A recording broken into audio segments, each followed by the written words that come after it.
Благодарам. Околу, јас би сакал да раскажам две работи кои што ги дознав овие денови, а се реални, вистинити, се случиле.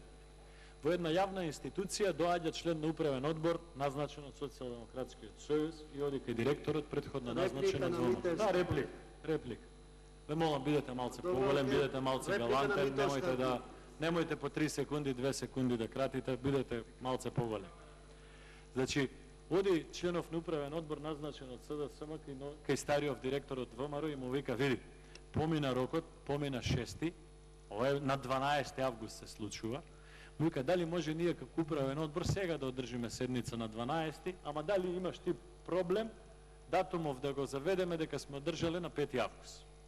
Ова е реално, си поштоват и сведоци и сето тоа. Тоа е една работа, антидатирање. Втора работа, директор на една институција издава решенија со датум 5 август, исто така за да го затекне овој роков пред 6 август, кога господин Джефери ги распише изборите, а неговиот подпис во Централен регистар заведен на 8 август. Ама он ги издава решенијава како да имал право да ги издава на 5 август.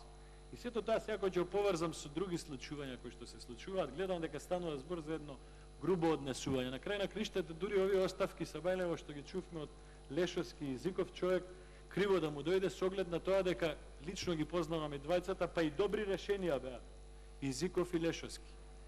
На крај на криштата има покатастрофални случаеви. Не знам дали знаете дека на Државната академија за спорт, знаете што значи академија? Тука има и професори по факултети, бар двајца гледам пред мен. На Академија за спорт директор назначен е професор по историја од средно училиште. Значи на Академија за спорт професор е назначен по историја. Во Танец назначен е градежен инженер. Надзорен, председател на надзорен одбор на инвестиција од 150 милиони евра е назначено лице со средно образование, со претходно работно искуство кувар. Така да, сето ова покажува дека веќе не е во прашање ни Зврлевски, ни, како викаше Артан Груби, Марко ќе отргнеме, Дарко ќе оставиме и така натака. Во прашање е грубо непочитување на закони, газење и по закони, и по принципи, и по правила, и на општество, и на држава, и на се.